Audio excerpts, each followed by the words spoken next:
네, 국정 현안이자 의정 현안이 될 것들이 켜켜이 쌓이고 있습니다. 대책이 궁금한데요. 제1야당 미래통합당을 이끌고 있는 주호영 원내대표 바로 연결해서 입장 들어보는 시간 가져보겠습니다. 나와 계시죠, 대표님? 예, 안녕하십니까. 주호영입니다. 네, 엊그제 그 교섭단체 대표 연설에서 독재라는 표현을 5번이나 쓰셨어요. 예. 어떤 판단이세요?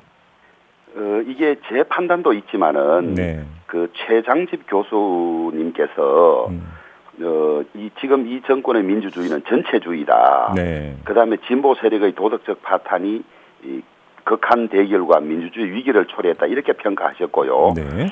저희들이 보기에는 대통령 권력을 비롯해서 지방 권력, 언론 권력, 사법 권력, 심지어 시민단체 권력까지 다 이제 지금 민주당 진영에 들어갔거든요. 네. 거기에다가 21대 국회에서도 176석을 가지면서 원구성에서 하는 태도라든지 이런 것을 보면 네. 완전히 독재 정권이고 독재로 들어갔다 이렇게 판단하는 거죠. 쉽게 말하면 이제 일방적이다 이런 말씀이신가요? 그렇습니다. 예. 예, 알겠습니다. 이 평가는 우리 애청자 여러분한테 맡기고 다음 질문 넘어갈게요, 대표님. 예. 지금 이제 그 급부상하고 있는 현안이 행정수도 문제인데요.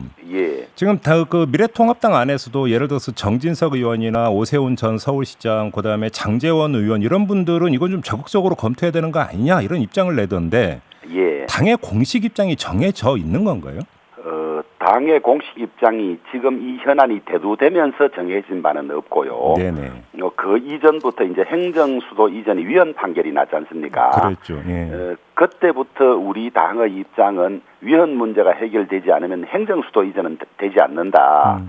근데 우리 시청자들의 이해를 돕기 위해서 행정수도 이전은 청와대와 국회가 가는 것이라고 되어 있습니다. 네네. 그래서 청와대와 국회가 가는 것은 그 문제가 선결적으로 해결이 돼야 하고 다만 지금 세종시 자체가 자족 도시로 되는 데는 부족한 점이 있어서 네. 세종시를 자족 도시가 되도록 돕는 것은 행정수도 이전과는 별개의 문제여서 세종시를 발전시키자는 데 대해서는 저희들도 동의합니다만은 네. 청와대와 국회까지 가는 행정수도 이전 네. 그것은 단순한 문제가 아니고 또 우리 서울에 있는 외국 공간까지 많이 이전해가야 되는 아주 커다란 문제이기 때문에 예. 더 신중하고 또 많은 끼칠 수 있는 많은 영향들이 종합적으로 검토돼야 한다.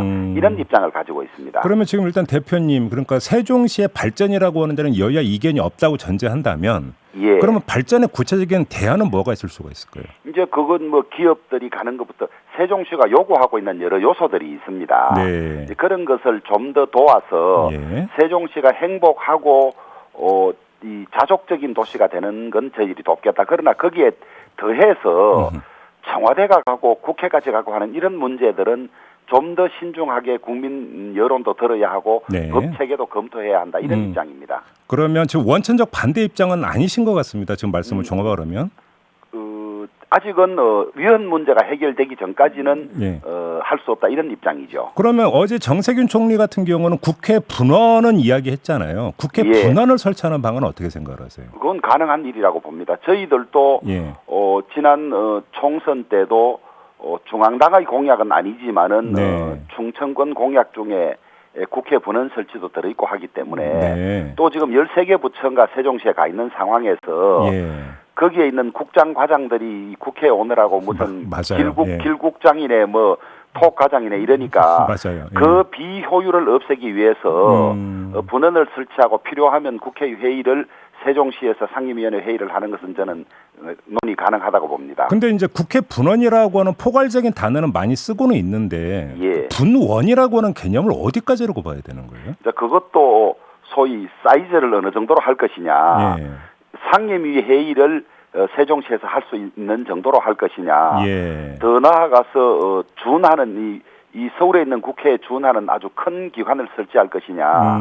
이런 것들은 이제 또 논의가 되어 봐야 되겠죠. 알겠습니다. 그러면 일단 좀 중간 정리라면 지금 대표님께서도 국회 분원 설치까지는 충분히 검토할 수 있었다는 입장이니까 여기까지는 여야가 어느 정도는 공감대가 형성이 돼 있다고 봐도 되겠네요. 그러면 그렇습니다. 예. 그럼 이제 남은 문제는 지금 그러니까 보도를 종합하면 민주당 같은 경우는 행정수도법을 새로 만들어서 여야 합의로 예. 이걸 근거로 행정 수도를 그러니까 아예 이전하는 방안을 이제 추진한다라는 것인데 그러면 일단 논의에는 응할 그 의향이 있으십니까, 대표님? 이제 저희들 법리적인 문제로 들어가면 조금 복잡한데요. 네. 행정수도법이라는 것을 가지고 위헌성 문제를 해결할 수는 없겠죠. 예. 왜냐하면 헌법재판소의 결정이 이 대한민국의 수도가 서울이라는 것은 한 600년 내려온 관습 헌법이라 그랬거든요. 그러게요, 맞아요. 예. 그 헌법을 하위 법으로 바꿀 수는 없는 것이니까 그런 위헌적인 문제가 선결적으로 해결돼야 가능한 일이고 네. 그것을 편법으로 예를 들면 행정수도법을 만들고 누군가가 위헌 신청을 하면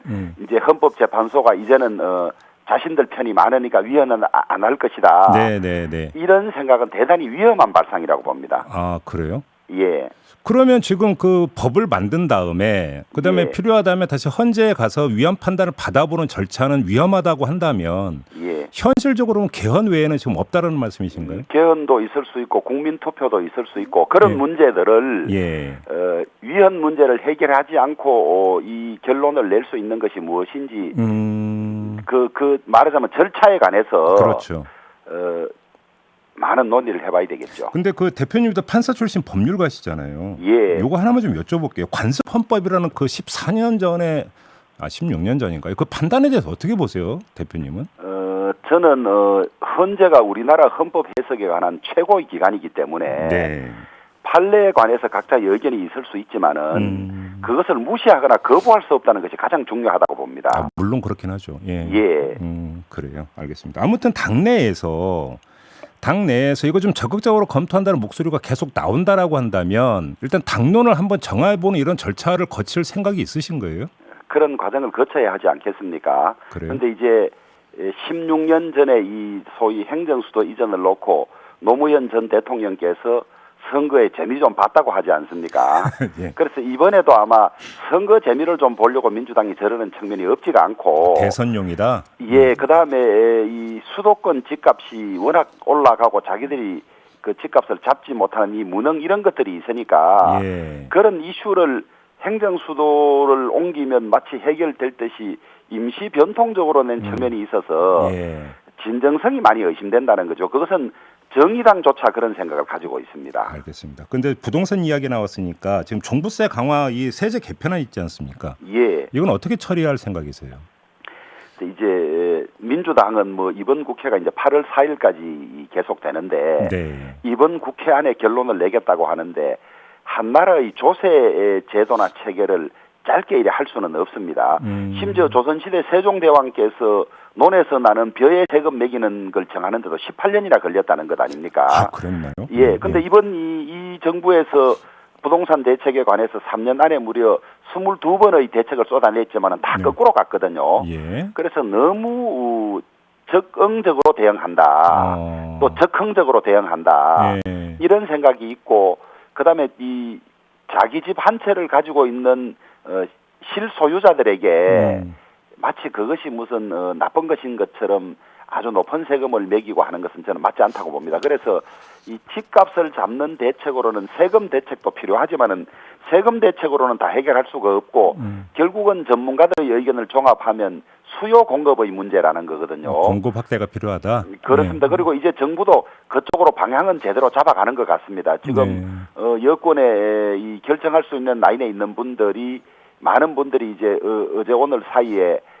용적률을 높이고 재개발 재건축을 허용하는 방식으로 공급을 늘려야 한다 이런 목소리가 많이 나오고 있거든요. 네.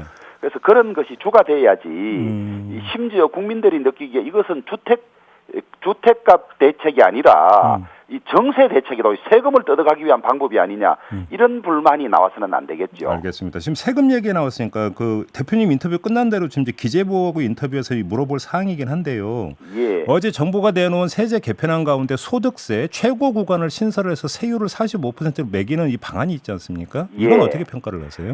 그 이제 양극화나 뭐 이런 이제 부작용을 없애기 위해서 그런 조세 정책을 쓰는 것도 바람직한데 네. 너무 이 많이 가진 이 고소득 구간에 대해서 너무 높은 세율만 하는 것 아니냐 이런 지적도 있고 네. 그다음에 국민들 중에서 지금 세금을 전혀 내지 않은 국민들이 700만인가 된다 그래요. 예. 이 또 이 면세 구간이 너무 높다는 지적이 있습니다. 예. 국민들이 얼마의 소득이 있더라도 조금이라도 세금을 내는 그런 상황이 이 국가 재정을 건전하게 하고 나라 돈이 무섭고 혈세라는 걸 알게 하는 그런 건데 미천 너무 면세를 많이 해주고 위는 너무 올리는 것이 이 딴 나라에 비해서라든지 여러 가지 형평성에서 맞는지는 좀 더 진지한 논의가 필요할 것 같습니다. 알겠습니다. 지금 그 어제 오늘 나오고 있는 보도를 보면 청와대 일부 개편이 있을 것 같습니다. 일부 수석 교체 이야기가 이제 계속 나오고 있는데요. 근데 지금 장관 교체 보도는 없거든요. 예. 근데 그 지금 그 미래통합당 같은 경우는 그러니까 몇몇 장관 교체가 필요하다 이런 입장이신 거죠? 저희들은 이제 탄핵 소추를 안을 냈습니다만은 추미애 법무부 장관, 네. 그다음에 이 집값 잡기에 실패하고도 이 모든 정책이 잘 작동되고 있다고 전혀 상황을 잘 못 파악하고 있는 김현미 국토부 장관, 네. 우선 가장 먼저 교체돼야 한다고 보고 있습니다. 알겠습니다. 지금 이게 이제 그 국회 문제가 아니라 이제 정치 문제인데요. 지금 그 보궐선거가 치러질 예정이 뭔가 부산시장과 서울시장 선거 있지 않습니까? 예. 지금 이건 물론 민주당 안에서 이제 여러 가지 이야기가 있습니다만 미래통합당에서는 이 두 보궐선거에 민주당이 후보를 내면 안 된다 이런 입장인가요? 이제 민주당의 당헌에 네. 자신들의 책임 있는 사유로 그 재보궐선거가 생기면 후보를 내지 말아야 한다고 규정해 놓았고 네. 문재인 대통령께서 민주당 대표 시절에도 강하게 그런 요구를 했습니다. 했고 실제 저희 당은 예전에 그런 일에 이 공천을 하지 않은 경우가 2건이나 있습니다. 아, 있었나요? 그래서 민주당이 그 당헌을 지키면 좋겠지만은 민주당의 당내 논의가 언론에 보도되는 것을 보면 이 경기도지사 같은 경우는 후보를 안 내는 게 맞다고 하다가 네. 나 그런 말 한 적이 없습니다 이런 이야기를 하고 예. 또 어떤 책임 있는 사람은 당원 전체의 뜻을 물어봐야 된다 이렇게 해서 자꾸 이제 후보를 낼 듯한 태도를 보이고 있어서 예. 그렇게 되면 국민들로부터 많은 신뢰를 잃을 것 아니냐. 또 민주당이 그 공직선거법 지난번에 개정하면서 연동형 비례대표제의 경우에는 비례정당의 탄생이 불가피하다 저희들이 쭉 그렇게 주장할 때 또 저희들이 당을 만들었을 때 그것이 불법이라고 형사 고소까지 했던 당 아닙니까? 네. 그런데 자기들은 사과도 없이 그런 당을 또 만들던 사람들이거든요. 그런 예에 비춰보면 아마 당헌은 그렇게 돼 있더라도 또 뭐 이런저런 과정을 거쳐서 아마 낼 후보를 거다. 낼 가능성도 높다 이렇게 보고 있습니다. 그럼 이제 그거에 대한 맞대응 전략도 궁금한데 일각에서 지금 나오고 있는 보수 야권 단일 후보 이것도 가능성이 있는 시나리오라고 생각을 하세요? 저는 가능성이 있다고 봅니다. 아, 그래요? 왜냐하면 국민의당이나 혹은 다른 우리 저 보수 쪽 정당에서 같이 공감대가 흐르는 것이 처음에 나왔습니다마는 문재인 정권이 너무 독재하고 있고 너무 잘못하고 있다. 이런 공감대가 형성돼 있기 때문에 이런 상황에서 민주당 후보가 유리하도록 하는 상황을 만들 수는 없다. 네. 이런 공감대는 지금 많이 형성돼 있다고 봅니다. 혹시 뭐 안철수 대표 이야기도 나오는데 이것도 염두에 두고 있다라는 뜻으로 이해를 해도 되는 겁니까? 저희들은 뭐 원래 정치라는 게 내일 일을 알 수 없다는 것 아닙니까? 물론 그렇긴 하죠. 그래서 그 가능성은 다 열려 있다고 봅니다. 알겠습니다. 자, 대표님 말씀 여기까지 들을게요. 고맙습니다. 예, 감사합니다. 네, 지금까지 미래통합당의 주호영 원내대표였습니다.